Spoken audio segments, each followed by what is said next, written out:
Hello students, sip success channel में आपका स्वागत है। आज हम पढ़ने जा रहे हैं 2 स्टोरीज अबाउट फ्लाइंग की जो सेकंड स्टोरी है द ब्लैक एरोप्लेन। चूँकि इस कहानी का नाम क्या रखा गया है, द ब्लैक एरोप्लेन। कहानी के शीर्षक से ही हमको पता चलता है कि कहानी में कुछ ना कुछ ब्लैक है, अर्थात किस तरीके से यहाँ लास्ट में एक ब्लैक एरोप्लेन आता है और वो डकोटा की हेल्प करके उसको सुरक्षित नीचे लैंड करने में उसकी मदद करता है। देखिए, अब हम कहानी स्टार्ट करते हैं। The moon was coming up in the east behind me and stars were shining in the clear sky above me. चंद्रमा जैसे ही अस्त होता है तो वो पूरब दिशा में ऊपर की ओर आता है, बिहाइंड मी, और मेरे पीछे आ रहा है। And stars were shining in the clear sky above me, और मेरे ऊपर आसमान में तारे चमचमा रहे हैं। There was not a cloud in the sky, आसमान में एक भी बादल नहीं है। I was happy to be alone high up above the sleeping countryside, और मैं बहुत खुश था क्योंकि मैं ऊपर उड़ रहा था और पूरी दुनिया नीचे सो रही थी। I was flying my old Dakota aeroplane over France back to England, मैं उड़ान भर रहा था अपने ओल्ड डकोटा से, अर्थात एरोप्लेन का नाम क्या है, Dakota aeroplane, over France back to England, मैं इंग्लैंड से फ्रांस जा रहा था। I was dreaming of my holiday and looking forward to being with my family, मेरा सपना था कि मैं वापस फैमिली के साथ जाकर अपनी हॉलीडे बनाऊं। I looked at my watch 1:30 in the morning, मैंने अपनी घड़ी देखी और घड़ी में उस समय हुआ था 1:30 AM, अर्थात मॉर्निंग के 1:30 AM। I should call Paris control soon, I thought as I looked down past the nose of the aeroplane, I saw the lights of a big city in front of me.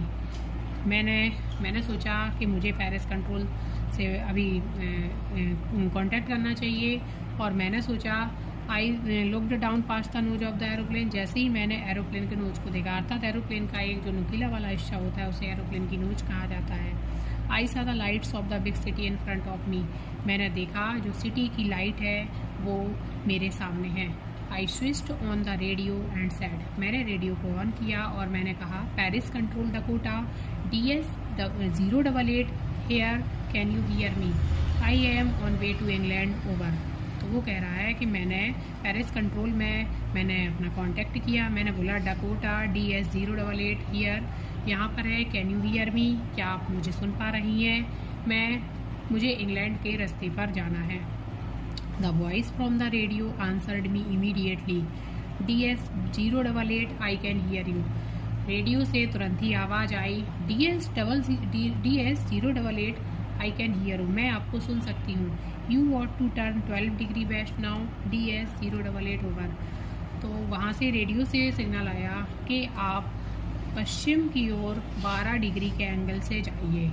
इस तरीके से जो Dakota DS 088 है वो आगे बढ़ता है। I checked the map and the compass switched over to my second and last fuel tank.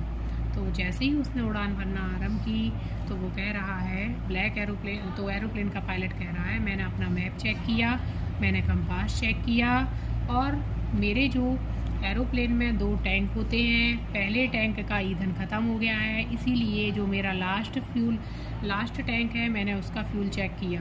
And turn the Dakota 12 degree waste toward England, और मैंने इंग्लैंड की ओर पश्चिम दिशा में 12 डिग्री के एंगल से अपने एरोप्लेन को मोड़ा। I will be in time for breakfast, I thought a good big English breakfast, everything was going well, it was an easy flight. वो कह रहा है कि मुझे लग रहा था कि मैं टाइम से पहुंच जाऊंगा और मैं अपनी फैमिली के साथ बैठकर ब्रेकफास्ट करूंगा। गुड बिग इंग्लिश ब्रेकफास्ट, इंसान घर का खाना खाता है तो वो अलग चीज़ होती है, बाहर इंसान 100 बार खा ले, लेकिन जब वो अपने घर में अपनी फैमिली के साथ बैठकर ब्रेकफास्ट करता है तो उसका तो अलग ही आनंद होता है। तो जो हमारा पायलट है वो भी अपनी फैमिली के साथ बैठकर इंग्लिश ब्रेकफास्ट का मज़ा लेना चाहता है। सब कुछ बहुत बढ़िया चल रहा था और जो उसकी फ़्लाइट थी वो भी बहुत ईजी थी। Paris was about 150 kilometres behind me, अब मैं पेरिस से 150 किलोमीटर आगे आ चुका था। व्हेन आई सा द क्लाउड्स, अब मैंने क्लाउड्स देखे, बादल देखे, स्टॉर्म क्लाउड्स, तूफानी बादल देखे। दे वेयर हज, वे बहुत काले थे, वे बहुत बड़े थे। They looked like black mountains standing in front of me across the sky. और वो बादल ऐसे प्रतीत हो रहे थे जैसे वो आसमान में काले पर्वतों की तरह मेरे सामने की ओर खड़े हों। I knew I could not fly up and over them, मैं जानता था अब मैं ऊपर नहीं उड़ पाऊंगा। I did not have enough fuel to fly around them to the north और साउथ, और मेरे पास ज़्यादा फ्यूल भी नहीं था कि मैं नॉर्थ और साउथ में जा सकूं। I ought to go to back Paris, अब मुझे लगा कि मुझे वापस पेरिस जाना चाहिए। आई थॉट, मैंने सोचा, but I wanted to get home, लेकिन मैं घर जाना चाहता था। आई वॉन्टेड दैट ब्रेकफास्ट, और मैं अपनी फैमिली के साथ ब्रेकफास्ट करना चाहता था। I will take the risk, अब मैं रिस्क लूँगा, मैंने ऐसा सोचा। And flew that old Dakota straight into the storm, और मैंने देखा कि जो मेरा ओल्ड डकोटा है वो तूफानों के बीच में बिल्कुल स्ट्रेट है। Inside the clouds everything was suddenly black, बादलों के बीच में सभी कुछ अचानक से काला हो गया।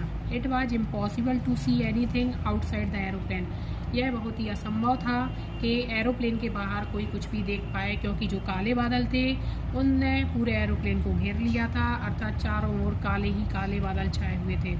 The old aeroplane jumped and twisted, जब एरोप्लेन किसी स्थान पर रुक जाता है, अर्थात कोई अच्छा प्लेस नहीं होता है, तो एरोप्लेन जम्प्ड और ट्विस्टेड अर्थात हिलने लगता है, कपने लगता है in the air. I looked at the compass, मैंने कंपास की ओर देखा, अर्थात एरोप्लेन में एक मैग्नेटिक कंपास होता है जिसमें निडल में नॉर्थ डायरेक्शन की दिशा उसमें शो होती है, अर्थात जो समुद्री जहाज होते हैं और जितने भी एरोप्लेन्स होते हैं वो उसी मैग्नेटिक कंपास की सहायता से ही दिशा का ज्ञान करते हैं।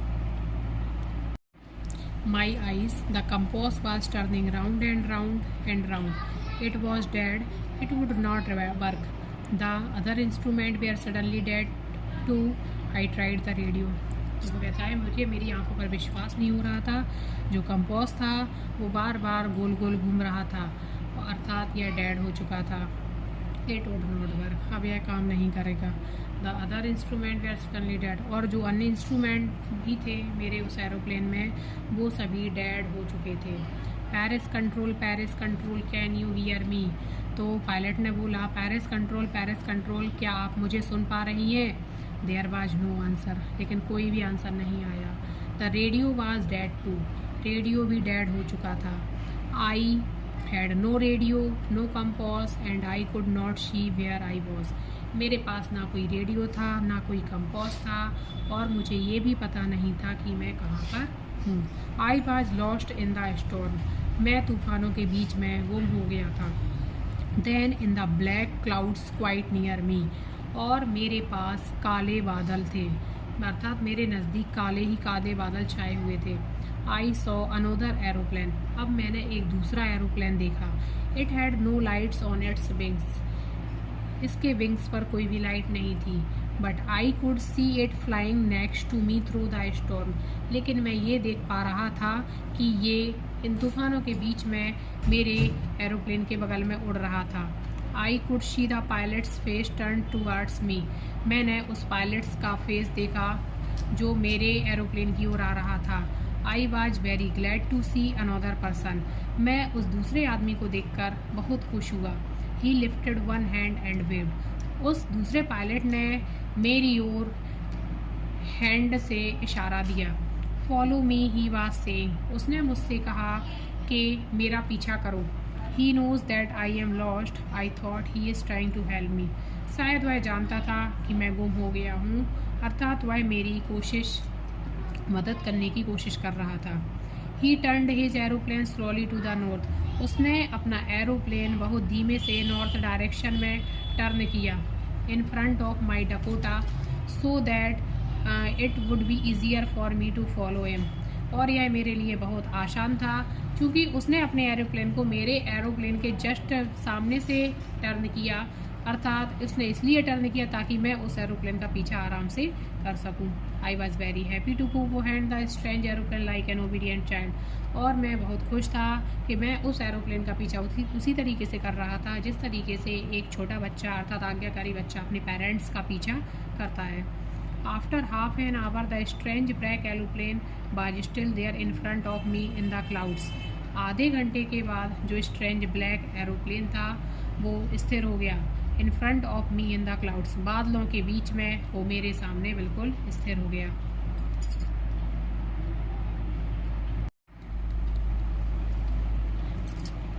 There was only enough fuel in the old Dakota's last tank to fly for 5 or 10 minutes more.